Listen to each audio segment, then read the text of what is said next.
O'rtoqlar, bunaqa obzorni ko'rmagansizlar. Kia K5, Kia Couch avtomobili yonma-yon qo'yganimizda farqni ko'rasizlar. Uzunligini bir xil qilib qo'ydik. Mana orqa tomondan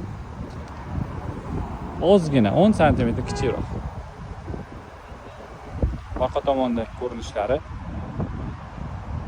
juda ham chiroyli chiqarilgan.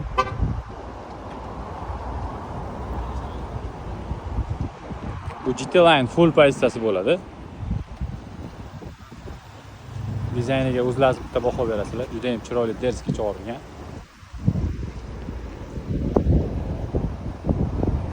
Keyin Qarshi avtosaloniga kelib, bemalol avtomobil bilan yaqindan tanishib, 22-may kuni onlayn taqdimotda shartnomalarni olib bemalol to'lov qilsanglar bo'ladi.